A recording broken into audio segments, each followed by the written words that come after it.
Sahabat podcast mau tahu ini stres itu apa sih dokter? Silakan. Stres itu sebenarnya adalah suatu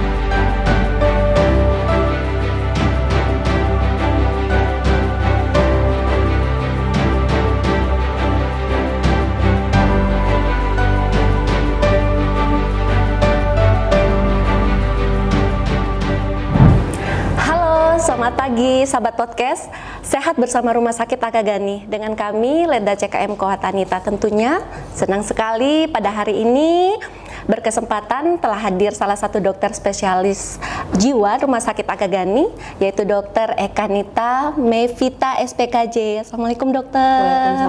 Selamat datang di Sehat bersama Akagani Podcast. Apa kabar hari ini dokter? sehat. Alhamdulillah. Gimana Mbak Anita kabarnya? Sehat juga, alhamdulillah. Udah siang-siang panas kayak gini ya dokter, tetap sehat semangat. Baik dokter, sebelum kita lanjut berbincang-bincang, mungkin sedikit perkenalan singkat dari dokter agar sahabat podcast mengenal dokter spesialis jiwa Rumah Sakit Akagani. Silakan dokter. Halo sahabat podcast Rumah Sakit Akagani, perkenalkan nama saya Dokter Ekanita, saya psikiater di Poliklinik Jiwa Rumah Sakit Akagani. Oke, terima kasih perkenalannya dokter. Baik dokter, kita langsung berbincang-bincang mengenai salah satu penyakit di unit jiwa Rumah Sakit Akagani, yaitu stres. Ya. Baik dokter, mungkin sahabat podcast mau tahu ini stres itu apa sih dokter? Silakan. Stres itu sebenarnya adalah suatu keadaan ya Mbak Anita. Jadi ada keadaan psikis ya atau psikologi seseorang di mana seseorang itu menyadari, sebenarnya bisa menyadari itu memang ada suatu bahaya, benar-benar ada bahaya, tapi bisa saja itu hanya perasaan, hanya rasa ya. Jadi sebenarnya tidak nyata, itu bisa nanti bisa kita perjelas lagi ya. Jadi memang keadaan psikologi seseorang yang menyadari kalau ada suatu gejala atau yang berbahaya. Baik dokter. Oke, mungkin sahabat podcast juga tahu ada berapa jenis stres itu dokter yang bisa mungkin sahabat podcast mengalami hal tersebut. Silahkan dokter. Jadi ternyata sahabat podcast tidak semua stres itu buruk ya Mbak Anita. Jadi ada 3 macam stres, yaitu distress, eustress, dan neustres. Ya. Yang stres yang normal itu adalah eustress. Ya. Contohnya kalau misalnya seorang anak mau ujian, mau ulangan Mbak Anita, kalau misalnya dia nggak stres, tentunya dia nggak akan belajar ya. Itu yang dinamakan eustress.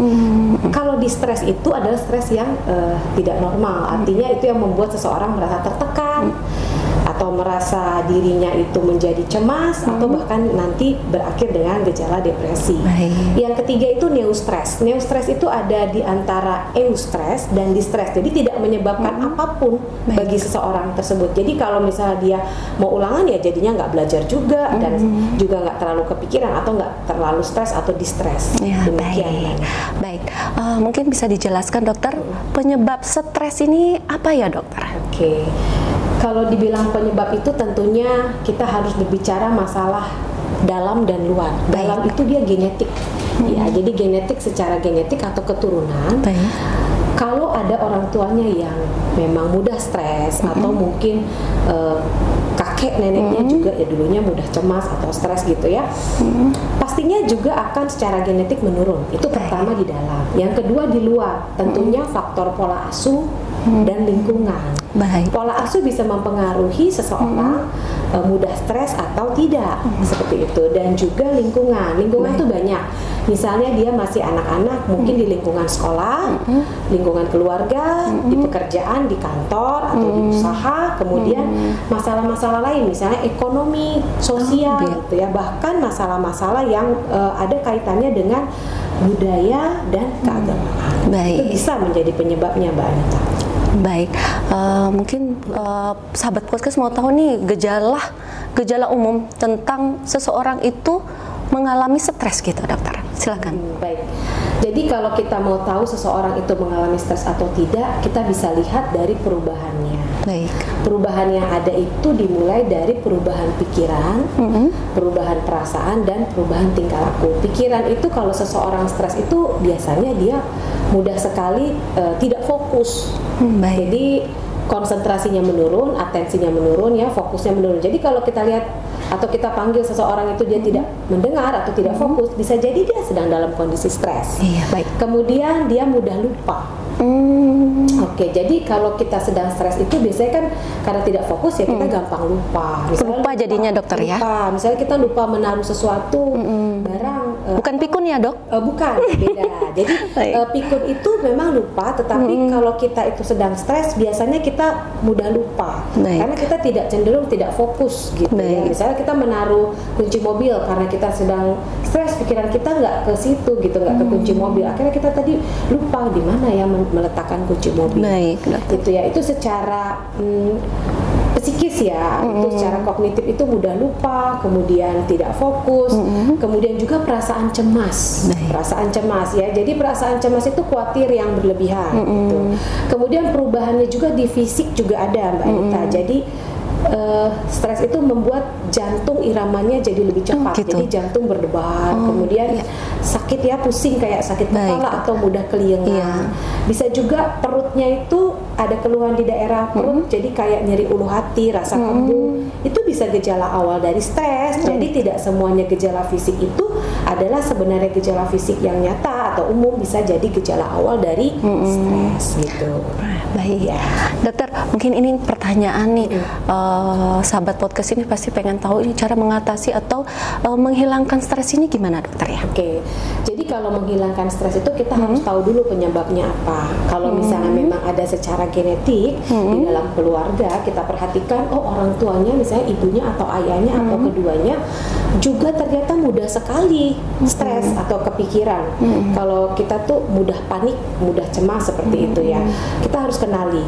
Berarti kalau secara genetik sudah ada, kita harus juga menyadari kita perlu berbicara dengan orang tuanya supaya dia memberikan contoh yang baik dan juga kepada anaknya supaya anaknya tidak mudah stres. Itu yang pertama.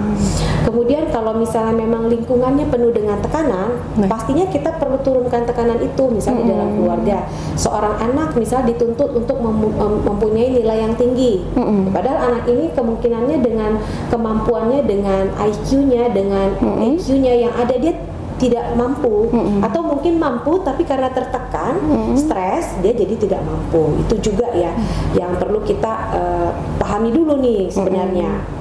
Kemudian ketika kita sudah melihat seseorang sudah ada gejala atau tanda-tanda stres, kita perlu ajak ngobrol dulu nih. Ajak ngobrol, kita tanyakan gimana sih awal mulanya, apa yang dia rasakan, apa yang terjadi. Itu bisa menurunkan tingkatan stres. Turunkan juga ekspektasi atau standar gitu ya. Jadi kalau standar kita terlalu tinggi kepada anak misalnya dari keluarga atau kepada pasangan, itu kita turunkan standarnya. Mungkin bukan tuntutan dari pasangan atau dari orang tua atau dari keluarga, mungkin diri kita sendiri sudah memasang target atau standar yang tinggi. Itu bisa kita turunkan dulu. Itu cara yang paling mudah. Intinya tuh kita harus menerima dulu, acceptance dulu dengan diri kita. Kemampuan kita tuh cuma segini. Kalaupun bisa berlebih ya alhamdulillah, kalau tidak inilah yang kita mampu. Seperti itu. Tidak perlu membandingkan dengan pencapaian orang lain. Iya, baik, dokter. Itu, Mbak Anita. Iya, baik. Dokter, ini obat apa ya? Adakah obat yang dapat membantu untuk mengurangi stres atau menghilangkan stres itu? Oke. Kalau untuk stres ini sebenarnya kalau dia termasuk stres yang normal atau eustress itu tidak perlu ya. Jadi eustress itu justru baik. Kalau yang distress itu yang berkembang menjadi gejala cemas atau cemas depresi, bahkan depresi atau gejala penyakit lain misalnya masuk ke penyakit bipolar. atau penyakit gangguan jiwa berat misalnya skizofrenia itu tentu perlu terapi. Nah, sebelumnya kita perlu periksa dulu. Tentunya kita periksa juga dengan bantuan informasi dari keluarga ya, keluarga, teman, orang-orang terdekat dulu Mbak Anita. Sebenarnya gejala ini munculnya kapan nih? Apa sudah lama dari dia masa kanak-kanak atau remaja atau dewasa atau baru pada saat dia memasuki usia lansia atau dia memasuki usia apa ya kalau sudah tidak bekerja tuh pensiun gitu. Jadi kita harus tahu dulu. Jadi tidak langsung obat sebenarnya. Jadi yang perlu kita lakukan adalah identifikasi. Masalahnya apa nih sebenarnya? Kalau memang dari kecil sudah ada gejala stres atau kecemasan atau bahkan depresi, tentunya kita perlu gali juga apakah memang ada genetiknya juga. Yang perlu utamanya dilakukan identifikasi. Kemudian kita lakukan kegiatan-kegiatan yang ringan dulu yang dia sukai. Misalnya olahraga nih, jogging, berenang ya, kemudian olahraga berat itu dihindari dulu. Kemudian dia punya hobi misalnya menanam tanaman atau dia kalau ibu-ibu mungkin dia merajut atau masak atau hobi-hobi yang lain, menyanyi. Jadi mengalihkan ke tempat yang lain ya. Betul. Kalau misalnya dia ada kegiatan rutin yang dia pernah lakukan, dia sukai, itu dilakukan dulu Mbak Anita. Jadi untuk pekerjaan atau kegiatan yang dia kurang sukai itu dihindari justru. Tidak perlu dilakukan dulu itu. Jadi untuk kedepannya yang perlu obat itu ketika sudah terjadi gangguan.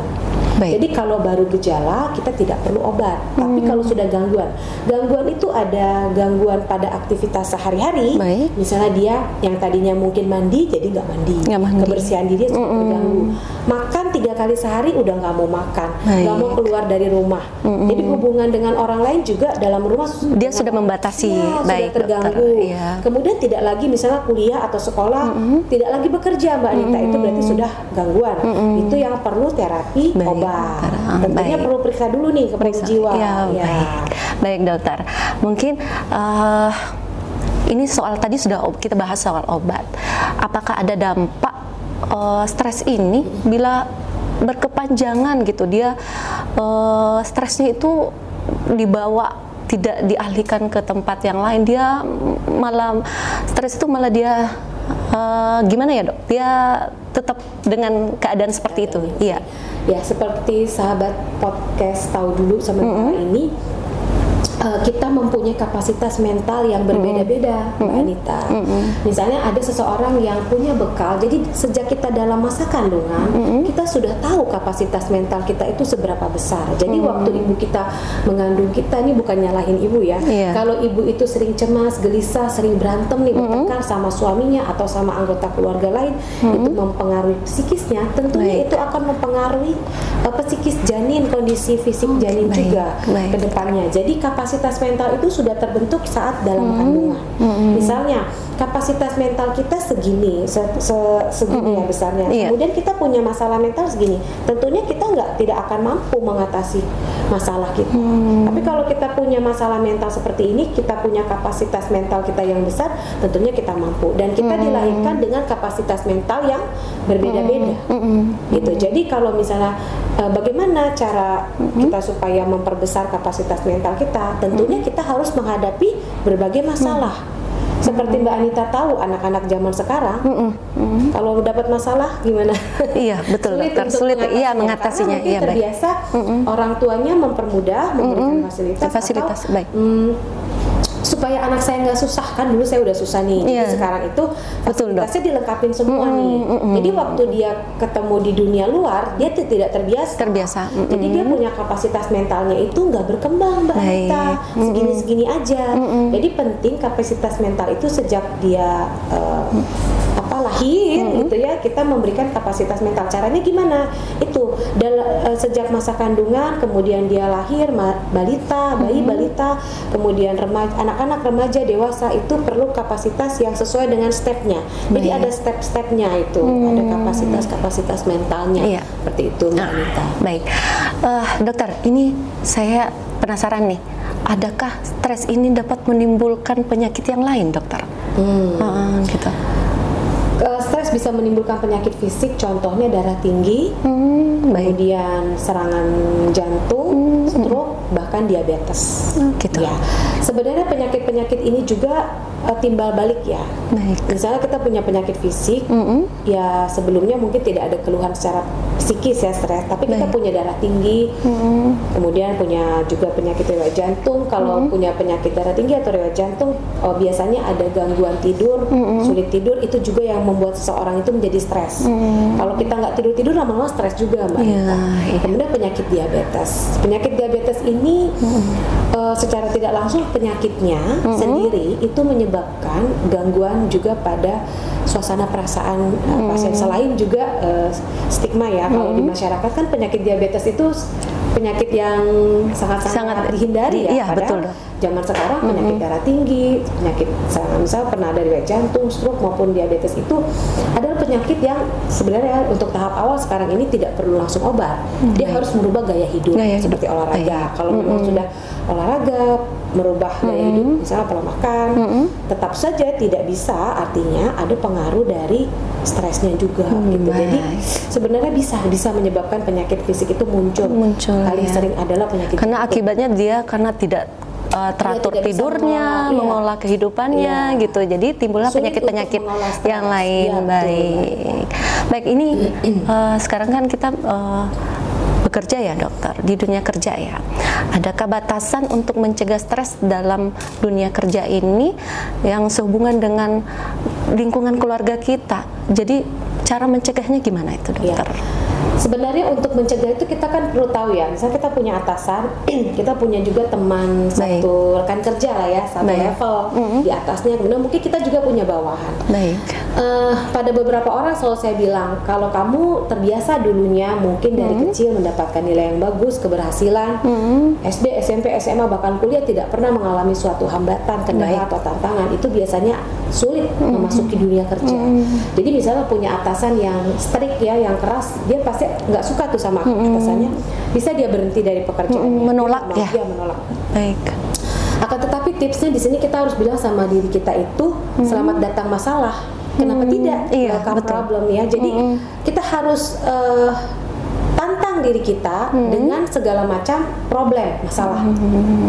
Masalah itu jawabannya adalah solusi ya. Baik. Nah, solusi itu bisa datang dari kita sendiri, diri kita sendiri, bisa juga datang dari orang lain, misalnya keluarga, teman atau atasan. Jadi di dalam dunia kerja itu mustahil sepertinya tidak ada masalah, Mbak Anita ya. Pasti ada masalah, pasti ada tantangan, pasti ada kendala. Disitulah kita bilang sama diri kita, welcome problem. Selamat datang masalah, kenapa tidak? Baik. Ya, jadi selamat datang masalah. Iya, selamat datang masalah. Baik dokter, terima kasih. Ini ada pertanyaan lagi juga saya ini, biasanya kita ini stres ya, antara stres dengan lelah ini kayaknya beda-beda tipis ya dokter. 50-50 ya. Jadi orang nggak ngerti nih saya lagi stres atau lelah gini. Apa perbedaannya dokter? Bisa dijelaskan? Jadi kalau lelah itu dia lebih ke arah burnout. Jadi burnout itu dia sudah melewati ambang batas kemampuan diri dia itu. Jadi itu sebenarnya lelah, dibilang lelah. Tapi kalau stres itu dia menghadapi suatu keadaan, dia merasa ini nih udah nggak bener nih, bahaya nih, beda gitu ya. Jadi kalau stres itu belum tentu burnout, belum tentu lelah. Tapi kalau burnout, lelah itu biasa stres. Ya. Jadi saling nyambung ya dokter ya. Tapi susah membedakannya, ini saya stres apa lelah sih gitu. Mungkin kalau secara lelah mungkin fisik ya dokter ya. Kalau burnout itu dia lebih ke arah seluruhnya, stres pikiran dan juga fisik. Tapi kalau stres itu biasanya di pikiran aja. Baik dokter. Ini pertanyaan terakhir dokter ya. Apakah bisa stres ini diubah dengan hal-hal positif ya dokter? Misalnya yang seperti tadi disebutkan dokter, dengan mengalihkan dengan yang lain atau apa gitu, silakan. Sebenarnya stres ini untuk sahabat-sahabat podcast ya, bisa menjadi sesuatu yang bernilai positif ya. Karena dengan adanya stres ini tentunya ada tantangan, ada sesuatu yang baru gitu, dimana kita dilatih. Tidak semua itu bisa dengan mudah kita raih. Wah, bahaya sekali ya.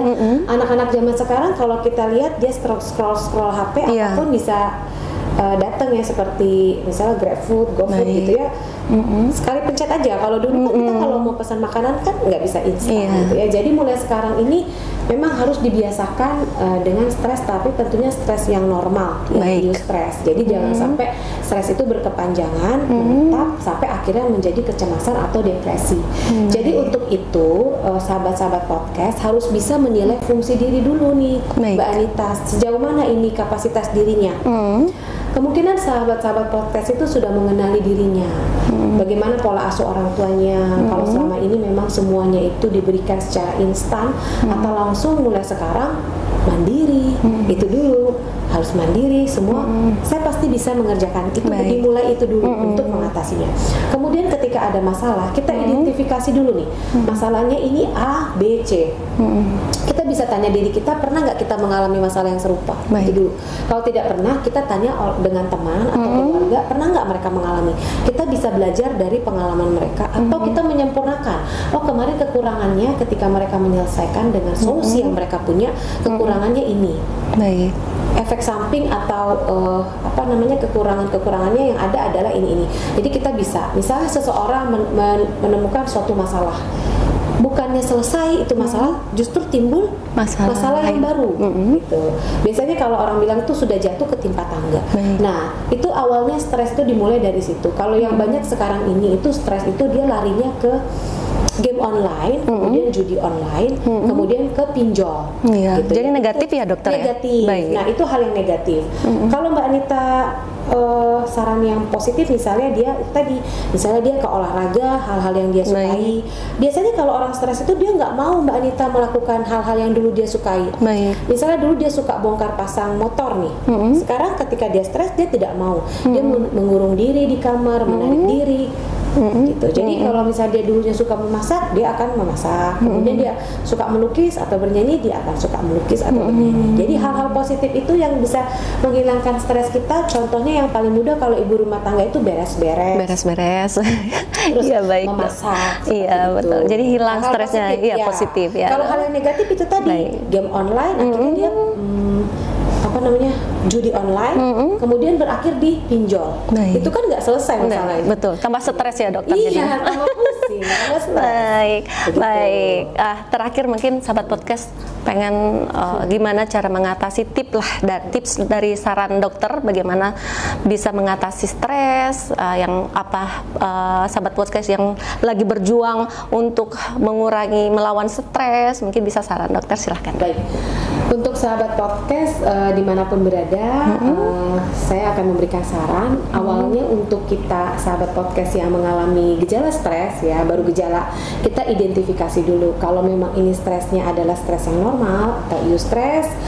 Pastinya sahabat paham ya, maksudnya kalau sahabat mengalami stres yang kira-kira sudah sering atau pernah dialami, tentu tahu solusinya. Untuk sahabat podcast yang mengalami distres atau stres yang tidak normal, yang pada akhirnya mengganggu aktivitas harian ya maupun aktivitas di pekerjaan, saran saya yang pertama adalah sharing. Ya, jadi harus bercerita. Kalau misalnya sahabat podcast tidak punya teman sharing, sahabat podcast bisa datang ke rumah sakit. Ya, ke poli jiwa, itu yang pertama. Kalau sahabat podcast, aduh malu dong kalau ke psikiater atau ke poli jiwa, apa kata dunia gitu. Podcast, sahabat podcast bisa menuliskan apa yang sahabat podcast rasakan, pikirkan dan lakukan. Jadi nanti bisa dalam bentuk tabel tuh Mbak Anita. Jadi yang di pikirannya apa aja ketika mengalami stres, yang dirasakan apa aja, kemudian yang dilakukan apa saja. Itu nanti sahabat podcast bisa sharing juga. Kalau memang malu ke poli jiwa, nanti mungkin bisa melalui konsultasi online. Itu sudah banyak sekali ya. Iya, betul. Di Halodoc atau bisa langsung rumah sakit Takagani aja dokter ya. Ya, kalau misalnya bisa langsunglah ke rumah sakit Takagani. Ya, jadi nanti kalau online belum ada ya. Belum. Atau nanti kalau misalnya memang sahabat podcast masih malu-malu untuk bercerita, bisa membawa orang tua atau ditemanin ya, Dok? Ya, keluarga, nanti mereka bisa menceritakan apa yang sahabat podcast alami atau yang mereka lihat dari sahabat podcast. Itu dulu. Kemudian sahabat podcast bisa lakukan relaksasi. Relaksasi itu adalah latihan nafas, Mbak Anita. Jadi kita tarik nafas panjang 10 hitungan, misalnya kita hitung, yaitu sampai 10, baru kita hembuskan pelan-pelan lewat mulut sampai. Saya mau coba ini, dokter. Ya, relaksasi itu cukup untuk meredakan stres. Baik. Diulang 3 kali atau 10 kali sahabat podcast, itu lumayan membaik nanti stresnya. Itu yang bisa sahabat podcast lakukan di rumah. Kemudian ketika mengalami stres, usahakan tidak berada di dalam ruang tertutup. Tidak berada di ruang tertutup terus menerus.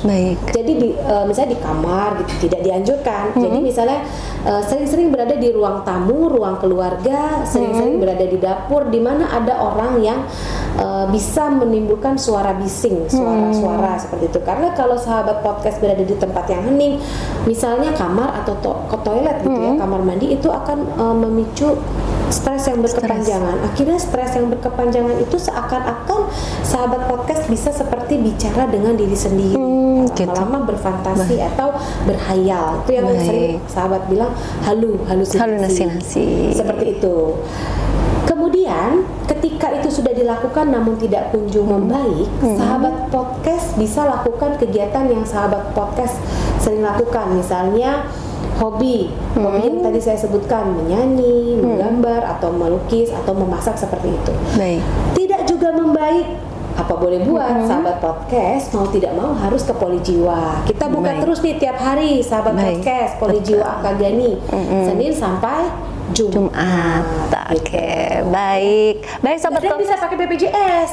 Iya, bisa. Sekarang kan kendalanya kalau mau berobat ke psikiater itu biaya, Mbak Anita. Jadi bisa menggunakan fasilitas JKN. Iya. Baik, sahabat podcast, sudah jelas tadi dokter menjelaskan tentang stres. Mungkin dalam stres ini dalam batas tertentu mungkin bisa berdampak positif, menjadi motivasi juga ya dokter. Tapi kalau sudah berlebihan itu sudah mengganggu kehidupan ya dokter ya. Betul. Baik, sahabat podcast, jika Anda mengalami sesuai dengan tanda-tanda atau gejala tadi yang sudah dijelaskan sama dokter, mungkin bisa langsung berkonsultasi ke dokter spesialis jiwa Rumah Sakit Akagani. Terima kasih dokter sudah memberikan waktu berbincang-bincang sehat bersama Rumah Sakit Akagani. Semoga kesempatan yang lain kita bisa bertemu lagi berbincang-bincang bersama Sehat Rumah Sakit Akagani. Terima kasih dokter.